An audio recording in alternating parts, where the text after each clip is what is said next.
All right, everyone. Welcome to episode 10 of the IO podcast. We made it to double digits. Double digits. This is one we wanted to do very early. In fact, for those who watched all our episodes, you'll remember the conversation we had with Keith Raboy, where Keith mentions the guy that he's chasing, Scott Sandell. He kind of called Scott the MJ of our game right now, and we put it in our head like we've got to go meet Scott.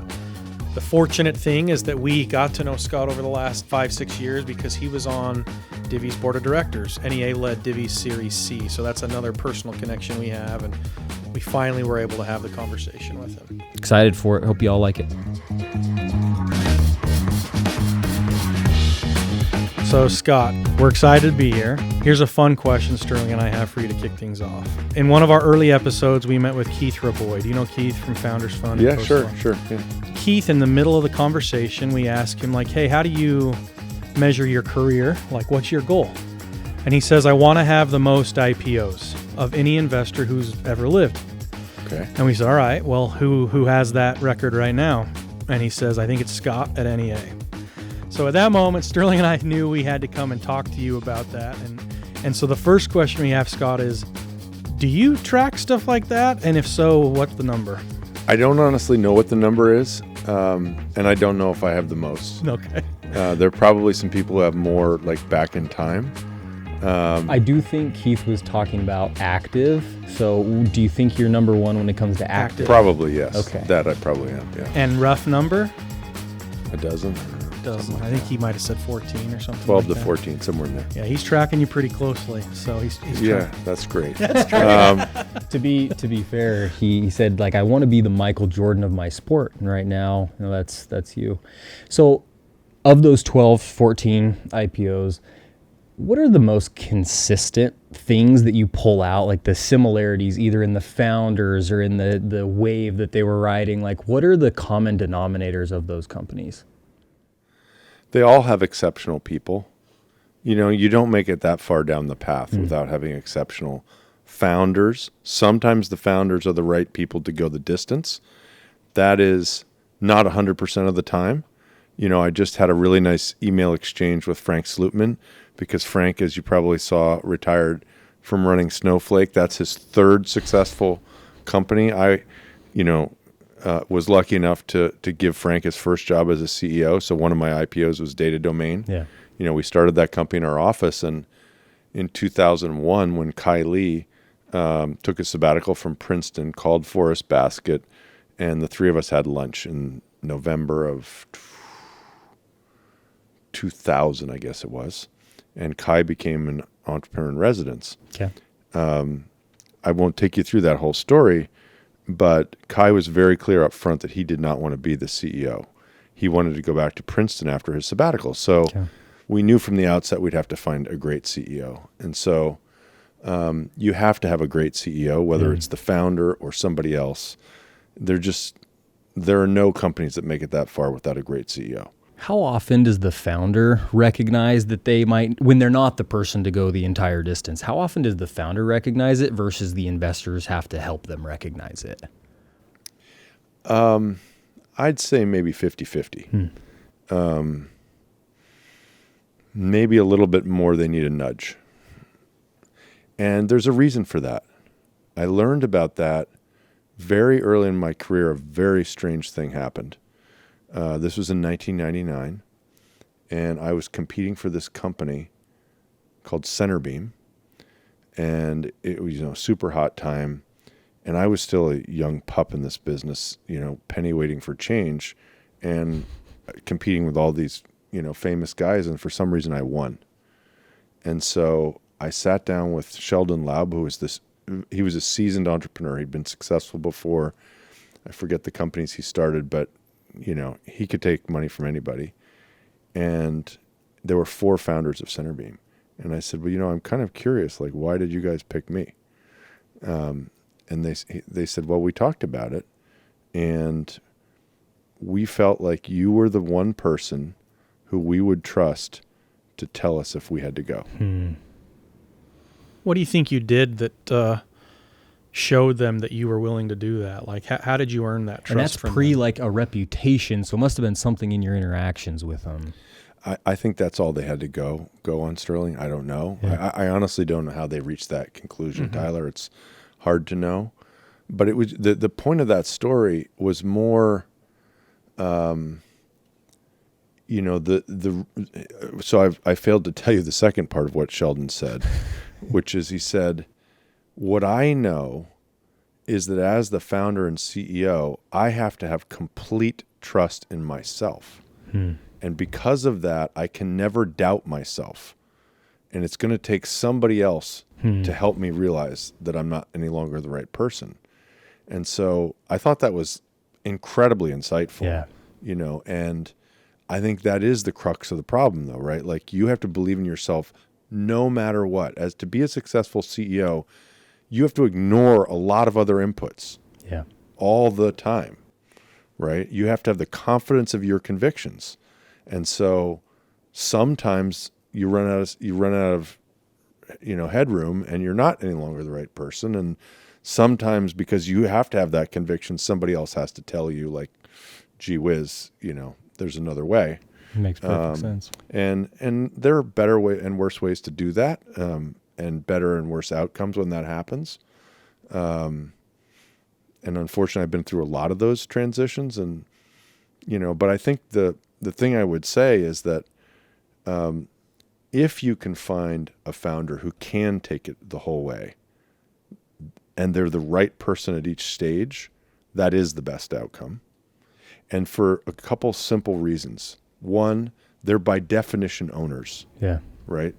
It's their their baby. baby. It's their baby. Forget how much they have on the cap table, right? But that ownership mentality is vital. And then they never give up. They're all in. There's no question about it. Yeah. Right? These are founders. And those characteristics, to your original question, Sterling, are the kind of things that make the difference in the end. Because there is no linear path to an IPO and beyond. Every single company, has to pivot, has to go through hard times, all of these things which require, guess what? Original thought. There is no, when you're a pioneer, there are no maps, said one of my founders, K.R. Schroeder, one of the great ones.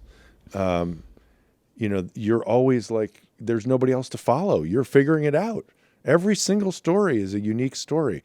And so the founder is typically, not always, but typically doing it for the first time as the CEO. And I'm a huge fan of first-time CEOs. Frank's one of the few people I know who's done it 2 or 3 times. Yeah.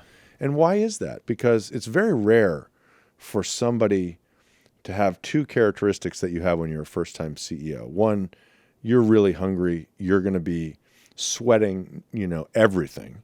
And there's a sort of level of commitment that comes with the risk of it being your career. Yeah. Right? So there's that. But also, when you're doing it for the first time, you're thinking through everything from first principles. And sometimes you get it right, sometimes you get it wrong. But since every situation is unique, you're not sort of falling prey to, I was successful before, and this is what worked before, therefore it's the right thing to do here. Trying to follow a map. Trying to follow a map, right? There is, there are plenty of things you can learn from experience. Yeah. But on balance, it's not to say somebody can't be successful. Frank's done it 3 times. Yeah. But for the most part, you have to remain open-minded. And So- that's a hard thing for people to do when they're really successful. Yeah. This is like a remarkably important point because I couldn't figure out forever why the first time VP seemed to like figure stuff out that nobody could. And you just articulated it as best as I've ever heard it. It's because you don't have the breadth of experience to just know what every best practice is. So everything is first principles thinking from the get-go. It has to be. And you will find some things that are better than best practices because best practices, once they're best practices, are by definition average. There's no more alpha there. So you have to think, you have to be creative, you have to forge your own path, and you do make some mistakes because you also don't know everything that somebody else might know. But on net, it seems like you come out ahead. I think so. You combine that with the edge that you have because you're not resting on your laurels. It's all of your eggs are in this basket. You don't have another basket of eggs from the last one. Yeah. So come back to your first question of it takes exceptional people, makes a ton of sense. But how do you identify these people, and what are some of the things that they do that make you think, all right, their gal is special? What are common traits you notice that make you say that's them? Well, first of all, a lot of it is about what their motivations are. It's sort of a common belief system anyway in the venture capital business now that, it's too hard to start a company as a way to make money. So you got to be in it a little for something. irrational. You got to be in it for something more than that, right? You got to be mission driven in some way, shape, or form. And part of what you need to have a real passion around is building a business. It's not just solving a problem, because in order to be the CEO, you have to want to build a business. And there's that element. And so sometimes somebody has a mission and they're passionate about it. They need somebody else to help them build the business. Doesn't mean they can't stay in the company and do important things. Yeah. But there's something in that. Okay, so mission driven. You talked about first principles thinking. Are you just picking up on this in their pitch, or like how do you tell? So what I like to do is I like to get to know people, and I want to know. If you just spend an hour and a half with somebody, Yeah. and you ask them one simple question, Tyler, Sterling, how did you get to this room on this day? I want you to tell me where you started your life. I want you to tell me what happened early in your life that made you who you are. Maybe it was one day on the playground in 4th grade. Maybe it was something you did in high school. Maybe it's your family situation and something you learned from your grandfather. It's all those things. I want to hear about those things. And then when you got to the point where you started being able to make choices for yourself, maybe it was going to college. What options did you generate for yourself? Why were those interesting to you? Why did you pick one? Was that a good decision or not? Take me through that chapter. Then how did your interests evolve? What options did you generate? What decision did you make? Go through that decision tree of life up to today. Okay, you're going to get 100 on this part of the test. Second part of the test is the next 10 years.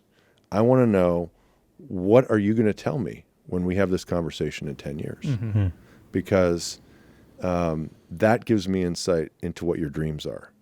And if your dreams for the next 10 years correspond to the level of achievement that you have exhibited, and the perseverance and the ambition and the humility and all the things that form the character that you are today, if that's a match with what you want to do in the future, then I'm pretty excited. Because you can see a slope. You can see the slope of that line, Tyler. Yeah. And it's like, you know what? You can just put a dot all through all these points in history, and it's going to tell you what the future looks like. Now, it doesn't mean everybody succeeds. So that gets us to the second part of the equation. What are you setting out to do? Mm-hmm. There are great people who have a burning mission to do something. It's not a venture capital startup, mm-hmm. right? It shouldn't be. Like, it should be a nonprofit, or it should be something else, or it's just not a big enough opportunity. That's not bad. It just means it's not for us, right? The venture capital model, as you guys very well know, applies to certain kinds of businesses where, first of all, there's an opportunity to become very large and valuable, and you need to have capital to do it relatively quickly, to beat out all the other people who will necessarily pursue any opportunity of that magnitude. Because at any point in history, when the conditions present themselves for somebody to start a company to solve that problem, you're not the only one. Markets right? figure it out. Yeah. You're not the only one. So you're going to be at the starting line with 4 or 5 other teams in a normal scenario, and you need to have the capital to win, and you need to have the people on your team to win. That means not just the people who work for you, but the people on your team, on your board, your investors, the whole collection. So you just kind of walked us through the process and understanding who somebody is, getting to know them, the beginning of their life to this day, the future. How often do you feel like you get it right? Meaning what you originally thought when you were going through that process turns out you feel like, yeah, I got that one right versus I got that one wrong. Because you think about hiring, and even great hiring managers, they have a lot of mishires. It's just hard to do that without a ton of data. So how often do you go through that process, make a decision, and then feel like you got it right versus feel like, oh, I missed something? I feel like we make good decisions the majority of the time, maybe 70, 80% of the time. But of course, when you're making investment decisions to invest in a company, which by definition is a very high risk endeavor, you are going to have bad outcomes for whatever set of reasons. But the process worked. But the process of getting 70, 80% decision making is right. That yields, by the way, if you look at the normal distribution of outcomes, probably 25 or 30% sheer failures. The bulk of them are, okay outcomes. And a very small number, as you guys know, are the reason this industry exists. So on that point, I mean, Sterling and I look at the investments you've made, and I mean, we're talking Workday and Salesforce and Plaid and Robinhood, and we thought, man, Divvy, little Divvy. We'd love to talk to you about all of these. Like, what's one of your favorite companies that you've worked with, Scott? And I'm not saying pick your favorite, but what's one of them that you just absolutely loved that we could maybe hear a little bit more about and the story behind it? I mean, of course, I love all of them. Exactly. Right? But one that usually comes to mind for me is Tableau. Okay, awesome. And that's because there are a couple things that are a little unusual about the Tableau journey. We started out, we were fortunate enough to invest in the Series A of Tableau. We bought 20% of the company for $5 million. Bring those days back. Yeah, no kidding, right? They're coming. Yeah, maybe they are. We could talk about that. But, the thing that was special about Tableau is that these three founders were all exceptional people.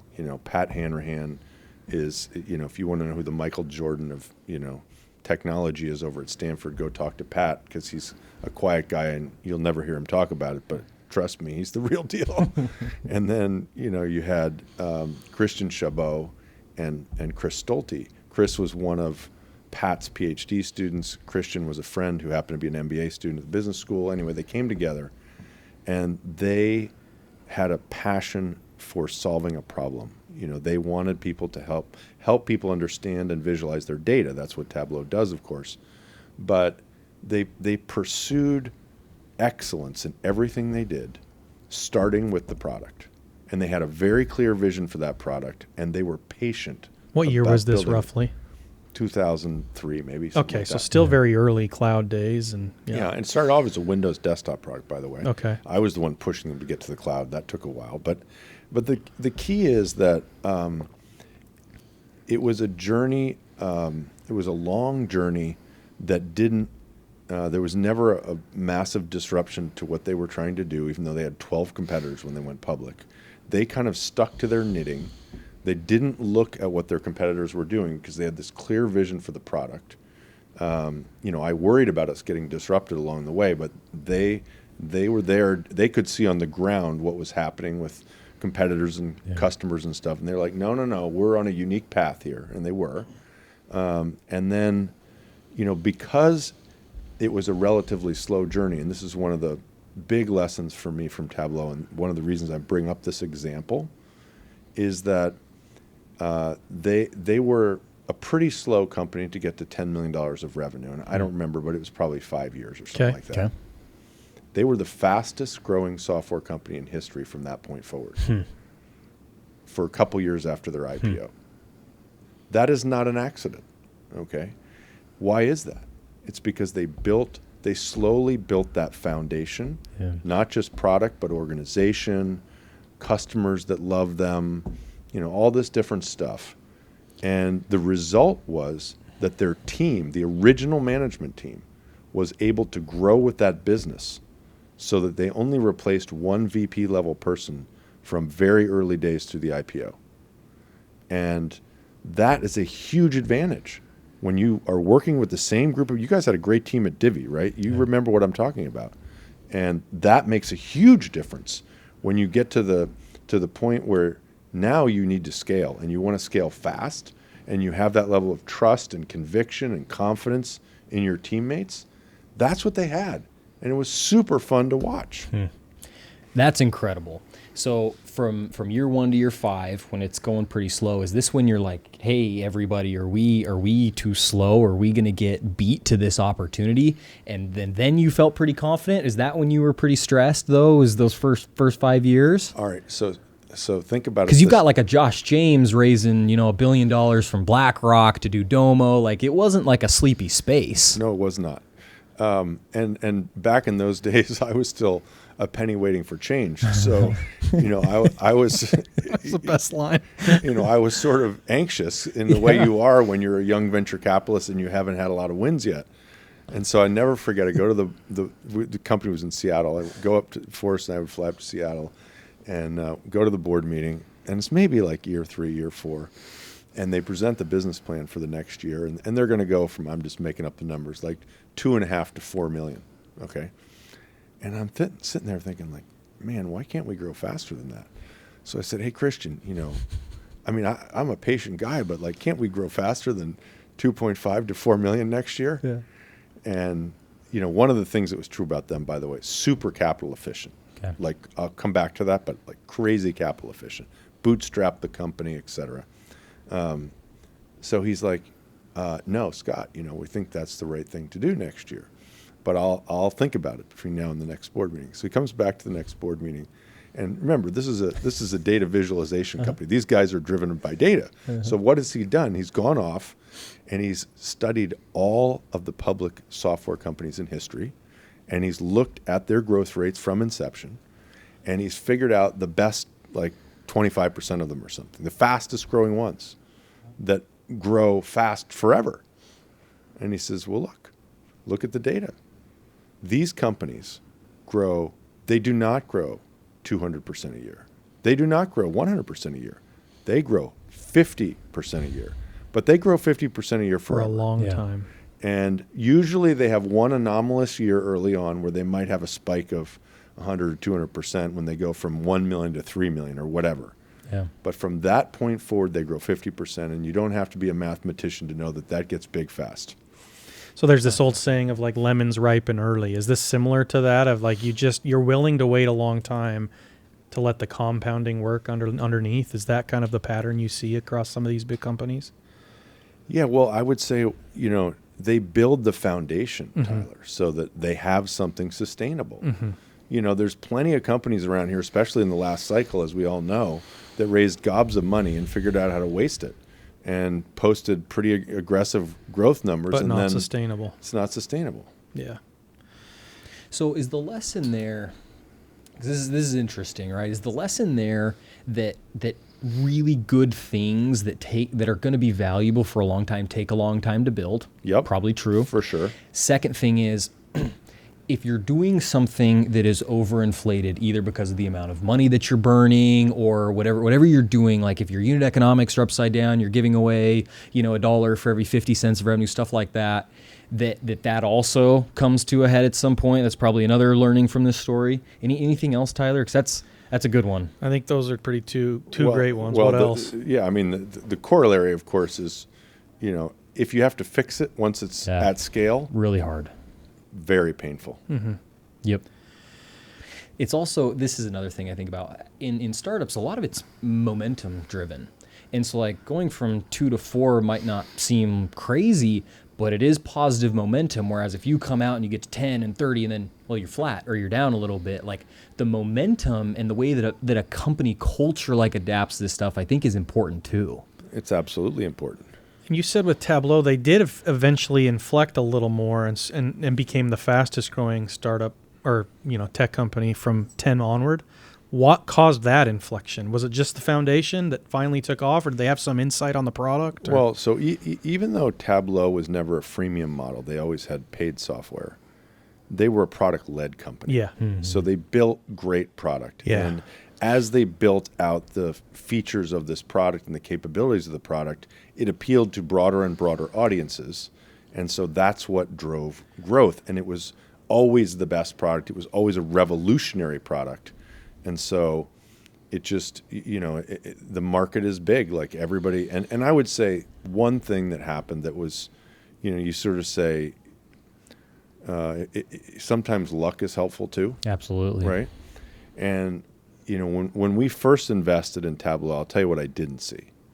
I saw a company that I thought had this incredible product for the professional data analyst, business analyst inside of a company. Yeah. But somebody, the kind of person that there aren't that many of in a given company, Sure. there might be 10 or 20 or 30 of them in a sizable company, Yeah.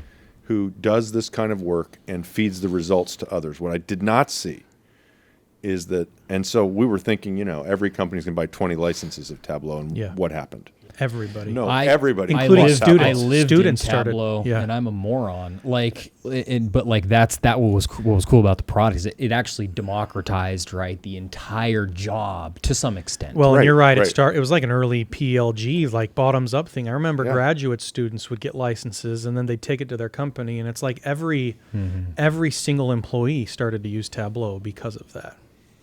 Absolutely. And you would attribute that almost, you call that luck, but it's like a good thing happened that you didn't plan on. Yeah, I didn't plan on that one. Yeah. This is actually like an interesting point because a lot of times these businesses that get very large and are very durable, they almost end up building a product for customers that don't quite exist yet. You think about Stripe and like the Collison brothers, and they will say they were building Stripe for customers that didn't exist yet. You think about Shopify, there weren't a bunch of people already selling stuff on the internet. They created the product that like enabled the market and made the TAM so much bigger. And so I think that's an interesting takeaway from the Tableau story too. We like to say we invest in huge markets that don't exist yet. Yeah. Okay, that's an NEA saying. Yeah. You That's a guys good look one. for that. I Yeah, like that. no, I mean, because if you can create the product that enables the market new or the market. service or Yep. whatever, You're the that's winner. a lot easier to Amen. capture Yep. than displacing a bunch of people who are not exactly excited to give up the business to you. For sure, absolutely. You've given advice on one of your bios. You say that you give advice to founders to ask this question of investors. And to the investor, what would you do when we miss our plan? If and when we miss our plan. Why do you think that's a good question for founders to ask of investors? Well, every company misses their plan sooner or later, right? And if you're a founder, you want somebody who is on the journey with you and understands that that's going to happen. And instead of saying, oh my God, panic, rolls up their sleeves and says, okay, well, let's understand, well, why did that happen? And what can we do about it? I mean, I was in a board meeting recently. I'm not going to name the company, but it was one of those moments where I realized that as a board member and investor, it was our job to give the founders permission to rethink their plan because they had missed their plan. And more importantly, they had a very ambitious set of goals in front of them that they were no longer in a position to make because they hadn't, some things needed to be done differently. If you can't have people in the room with you thinking about it that way, then it's a painful experience because what I've seen too many times is that people who don't understand how businesses are really built and are not problem solvers will panic and then they just become pests. I love that. And I'm curious, though, there has to be a point at which the company misses and they misses and they misses, and you can't just be supportive the whole time at the misses because they're missing all the time. So Right. How do you strike that balance between, look, I get it, we're never going to be up and to the right always, but no, we're actually off track here and we have to figure something out. It's like, when do you hold somebody accountable to something versus when do you give them permission to rethink it, and how do you what's your judgment like there? Well, that's obviously an art form, Yeah. but I think I think you start by seeing what their reaction is. Do they take responsibility themselves for what's just happened? Because that's when you want to help them, right? If they're naming every other reason under the sun why this happened, then it's going to be a harder conversation. Yeah. But if they own those results and they themselves are struggling and feeling bad. I mean, what I saw sitting across from these two founders, just like I am with you right here today, they were feeling terrible. Yeah. Right? Yeah. Those are the ones you want to help. If they exhibit extreme ownership, you're more likely to actually buoy them up and like help them along the path. If they're not, they're avoiding responsibility, you have to bring that. Yeah, Like, there's that this makes quote total I sense. love of, a good leader learns how to afflict the comfortable and comfort the afflicted. And it's probably true of a board member too. Like, you find out where they're at and you are the counterbalance to where they're at. Yeah. Yeah, that's right. Because every founder is going to be different. They're going to have their different kind of like strengths and weaknesses. But what are the common things you do with every founder that you found to be helpful to them on their journey, independent of what their unique superpowers are?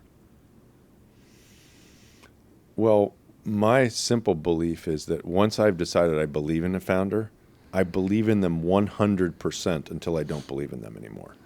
And I tend to give people the benefit of the doubt, maybe more than they deserve with the benefit of hindsight. So, nobody should be worried they didn't have enough of a chance with me.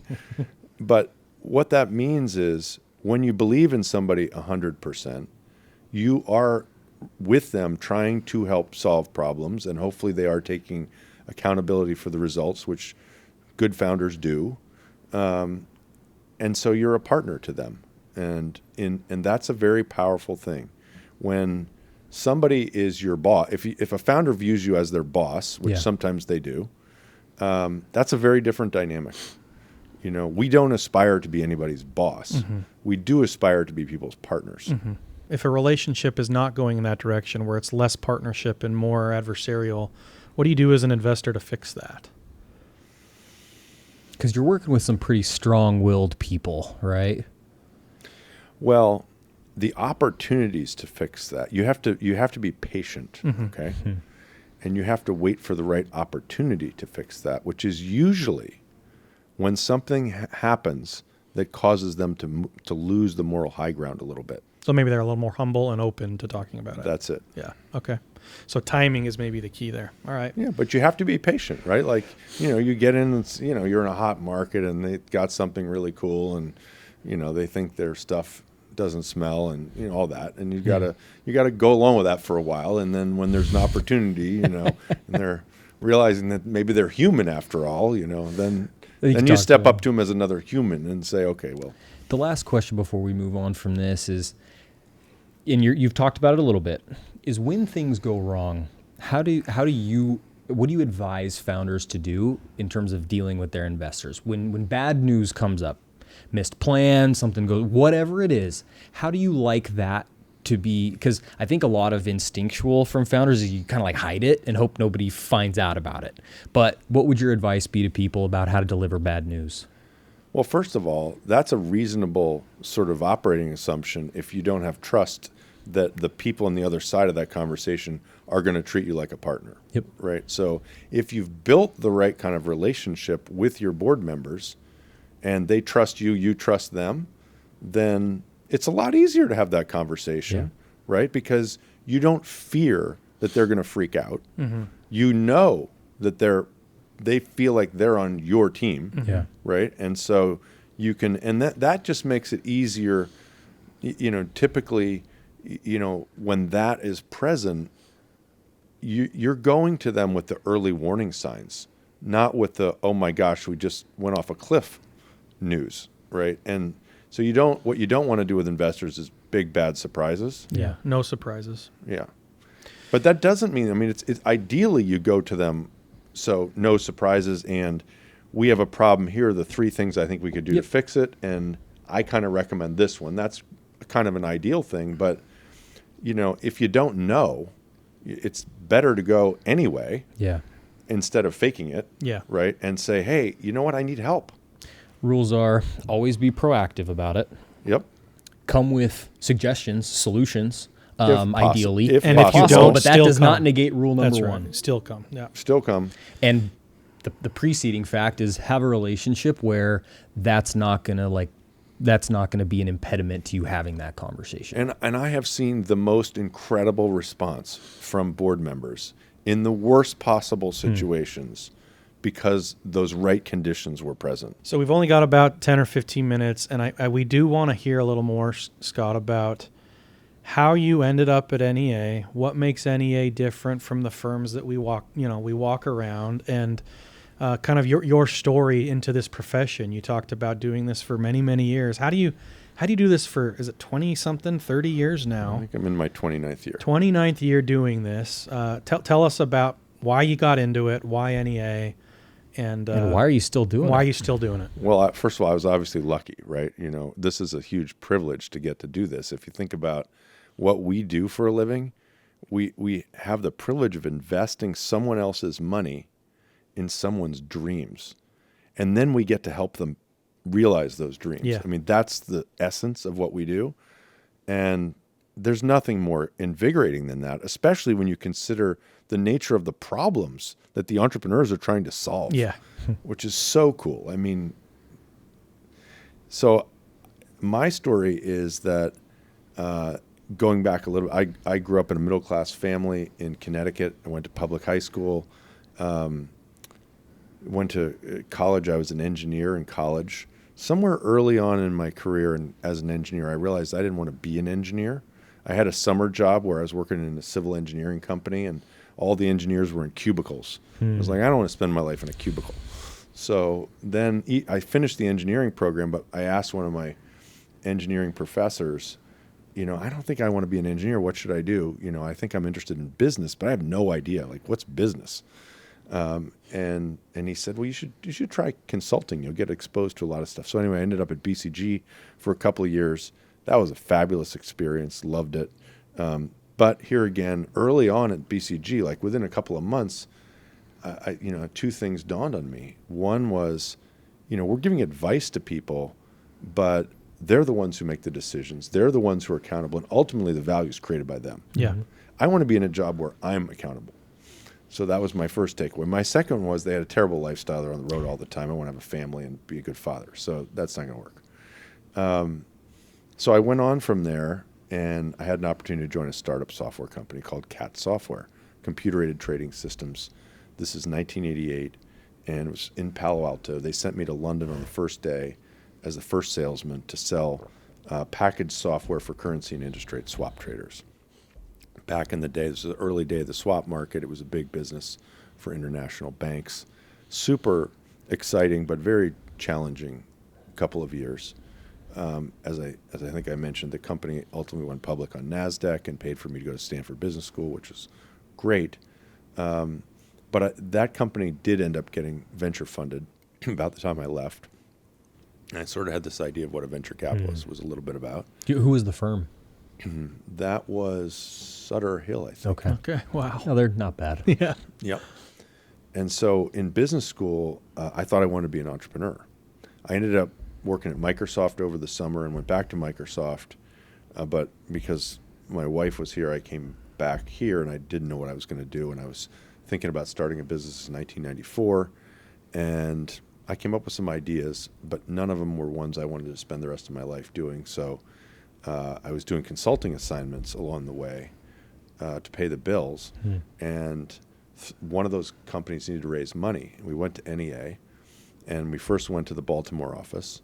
And they said, oh, this is really, and the entrepreneurs had me package it up and pitch it to the venture firms.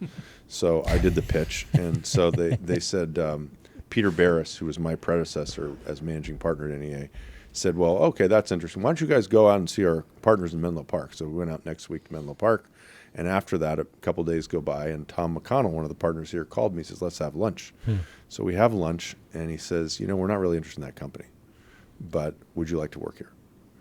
So that's what led to NEA. How cool. What did they like about you? I have no idea. Did the pitch go But really they, well? you know what? Yeah, you didn't like you. Sterling, they were so unsure of their decision to hire me that I had to meet pretty much everybody in the firm before they got to yes. That's awesome. So you kind of stumble into it, weren't actually trying to do it, and now you've been doing it for 29 years. Why are you still doing it today? What you love the game, it sounds like. What do you love about it? What's driving you now? It's such a privilege to do. And it's so much fun to help other people succeed and build, enduring companies. I mean, it's really, really hard. Yeah. As you guys well know. But it's super exciting when it happens. And along the way, I'm kind of a workaholic, but I do get occasionally to go opportunities to do fun things. And about 10 years ago, I took a sabbatical. And, I probably could have retired then. And people were worried when I went on my sabbatical, is he going to come back? And I took 4 months off. And my biggest conclusion from the sabbatical was, I like work better than all these fun things. Funny how that works. So you've been through a bunch of upturns, downturns. We're going through kind of one right now. What's your sense of how this downturn is different from the past? How is it similar? And kind of what's your sense of where we're at in the cycle? Yeah, well, they're all different. Each downturn is different. The big ones I lived through before were the dot-com collapse in 99, 2000, and then obviously the global financial crisis. Yeah. If you go back and you look at those two things, what was true in 1999 and 2000 is that we had a tech bubble that collapsed, but the rest of the economy was fine. Yeah. But it was a pretty complete collapse. Like, it went way up and went way down. NASDAQ down, 98%. The venture ecosystem was decimated. It took a long time to recover.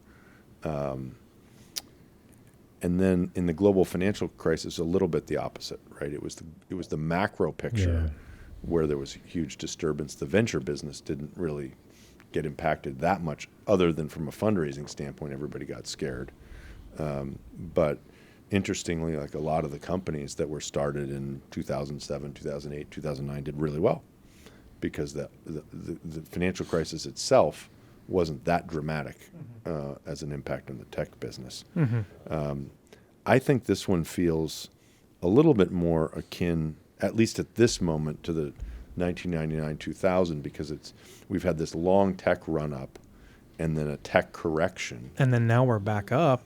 And like back NASDAQ's up. near all time. Well, that's another story. But the macro economy's been actually doing reasonably well, despite inflation, despite interest rates and everything else. Now, the big question, of course, is does that continue? Do we have a soft landing and so on? And I'm not a macroeconomist, so I'm not going to speculate on that. But I think that what is clear is what's happening to the tech ecosystem, right? And we know if you look at the peak year 2021, there was $770 billion of distributions from U.S. venture capital firms back to their LPs. Last year was something like $60 billion. Huge fall off. Well, you can't expect the LPs to give you more money if you don't give them the money they gave you the last time. So, fundraising has gone from 450 roughly billion in 2021 to 60 billion last year.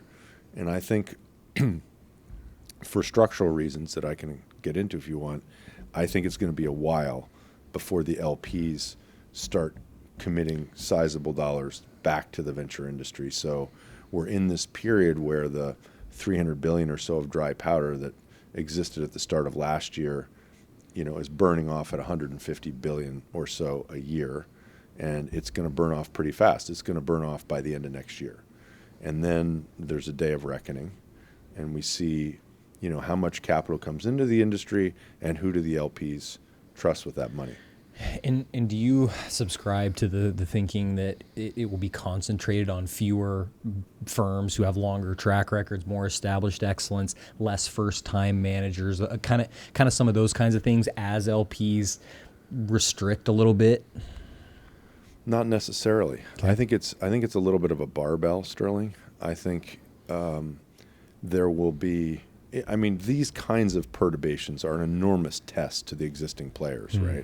And so I think there will be a fair amount of fallout, and we've seen it in this cycle already, and we've seen it in previous cycles from our limited partners, that they will, when they have to get back from an allocation of 30% to 20% or whatever, they cut managers. And so there will be, a winnowing of the herd of existing established firms. But in every cycle, and it's certainly in this last one, there's all kinds of new managers that come along. And the LPs are always keeping an eye out for those new managers because they're often innovative and do lots of great things. And so the ecosystem has always been a combination of this, new sprouts of grass and the survivors from the last cycle. So it's either be really good or be new and look like you could be really good. But if you were mediocre, that's where you're done. Probably. That makes a lot of sense to me. Makes sense. All right, we got a few minutes. We ask people kind of the same questions at the end of every conversation, and we'd love to ask you 2 or 3 questions here. Who is the investor that you admire most, or one of the investors that you admire most? I'll name 2 people. One is my mentor, Dick Kramlich. When I came to NEA, I would hazard a guess he's 88 now, I think, somewhere in there.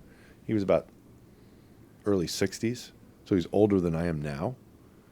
And he he was the first guy in the office every day. He was the last guy out, always. He had such a passion for the business. He was so committed to his companies and his entrepreneurs. Did he found NEA? One of the 3 founders. Got it. Yeah, NEA was founded by Dick, Frank Bonsall, and Chuck Got Newball. The other 2 were in Baltimore, which is why they're not as well known around here. But they all played a seminal role in creating what NEA is today. But Dick was my mentor because I was out here, and I just learned so much from him. Among the things that I admired most, and which kind of seared into my brain, was how much he respected everybody always, how much he was truly open-minded. I mean, imagine that, you're already in your 60s, and he's the most open-minded guy in the room. Pretty cool. About what's possible. And he was always looking for like crazy things coming out of left field. There was there was no fixed mindset. Mm-hmm. And he clearly just had the passion. And he's such a graceful human being. Everybody who knows him loves Dick Kramlich. So that's one. Okay. Number 2 is John Doerr. Right across the street here. Yeah, for sure. I mean, I've been so fortunate to work with John for 20-something years now. We've been on a couple different boards together. And he's probably the best of all time. What makes him so damn good? What is it? He's obviously really, really bright guy, driven, charismatic, dreams big. I mean, if I had to think about one thing that characterizes John, everybody else is aiming to get this high in the sky, and John is aiming to get way the heck up there. And when you think about that as your goal, you just do things differently. Mm-hmm. And he is always aspiring to something that is just next level. And he puts in next level commitment to do it. I mean, I've seen, just to give you one example, we were founding investors in Coursera, both of us were. And we were on the board. He just retired from the board last year. So long run. I remember at one point we needed to recruit a new CEO. And we somehow had come across the fact that Rick Levin was possibly available. Rick Levin was the president of Yale for 23 years and had just retired. And the idea that we could get Rick Levin to be the CEO of Coursera is, a dream, crazy, right? But somehow we were in like a search committee call, and the recruiter said, Rick is going to be in Washington, D.C., I think it was like tomorrow or something. He's only available for breakfast. John's like, I'll meet him for breakfast. He flew overnight to Washington, D.C. to meet Rick Levin for breakfast and flew back. We got Rick. That's awesome. All right, flip side of the investor question. I'll let Sterling ask this one. Well, it's the same question, but entrepreneurs that you admire. Oh my gosh. Most. And I know they're all your favorites, but like this is a hard question. We started with Frank Slootman. Well, we've already talked about some of them, okay? Yeah. Yep. I mean, Christian Chabot at Tableau. Yeah. Okay. Frank Slootman, who I got to know through Data Domain. How about K.R. Schroeder, who's still the CEO of Bloom Energy after 20-something years. I mean, that guy has been,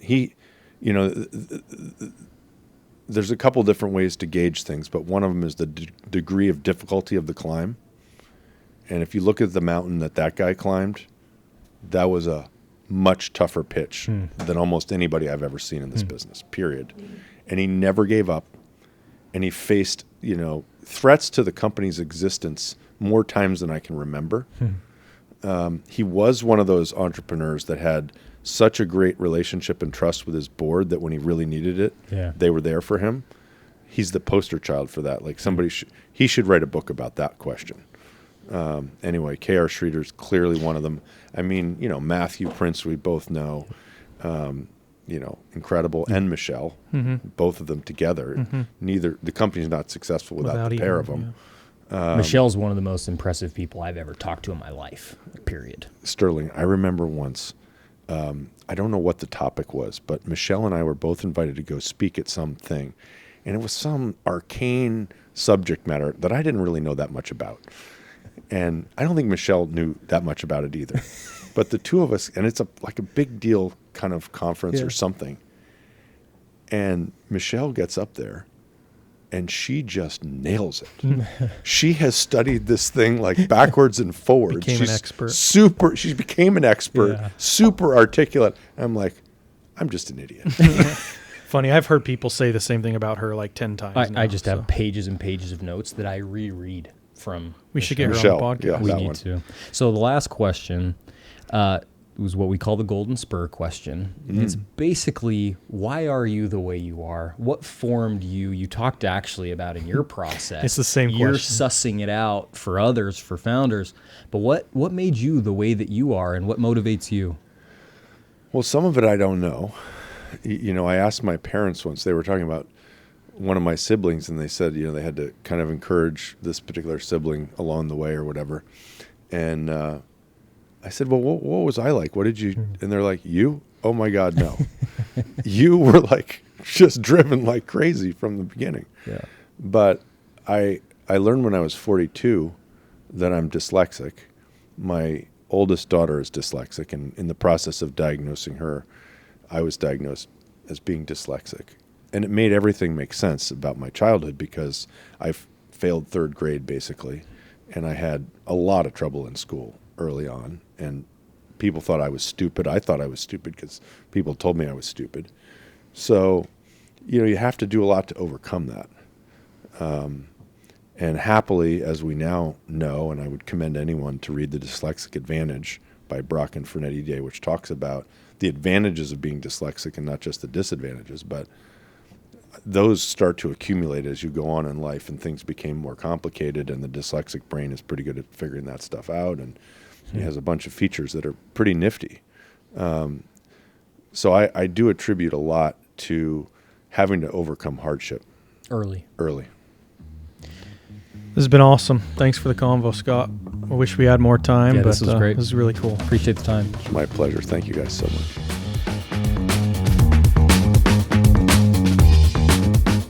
So, just wrapped up conversation with Scott. What were your biggest takeaways? Geez, I didn't know he hired Frank Salutman for his first CEO job. I think one of my takeaway is that guy has more awesome stories about startups than maybe anybody. And you can tell why entrepreneurs want to work with him. He has this like warm, trusting, kind storytelling demeanor that makes it very fun. I can probably get into some specifics that we should take away from it, but the general sense was that was a very fun convo. What are a few of the specifics that stand out? The relationship with the board being like a very important part of this dynamic of building a company. That's one. Another one is, you know, we talk about this in like every podcast, but it comes down to great people. Yeah. And then how he's recognizing great people with his specific question on historical to get you to this point and forward looking. And he draws a line through that. I think that question is incredible. Same. Like I thought the process for identifying exceptional people that's been developed and tested for 3 decades. Yeah. I thought was, and by the way, because they're people at the end of the day, so simplicity is elegance, and so being able to point to what adversity have you overcome, what excellence have you achieved, and where do you want your life to go, and using that as a barometer for who to invest in, I thought was fantastic. I also thought the advice around how do you deliver bad news, founders to investors, and he said like these are professional investors, they know bad news is coming, but they're really looking at you for how you're going to handle those moments when they do arise. And so I thought all that was very useful. Yeah, another theme is like how grateful he is to be doing the job that he does. And you see that in all of our podcast conversations is that these people love what they do, and that drives him to be great at it. That's why he's great at it. He loves doing it. Yeah, craftsman. He's a craftsman, wants to be better. I thought from the Tableau story, there was a lot of fascinating takeaways. the being very purposeful in the foundation of what you build, both from a team perspective, To build for a enduring. culture perspective, like an underlying technology, like all of those kinds of things. I thought that was a very interesting takeaway, especially today when it feels like everything's just get as big as you can, as fast as you can. I thought that there were some really sage lessons there. Agree. We said it right after, but that maybe was the best one or one of the best ones we've done. And so hopefully you all feel the same.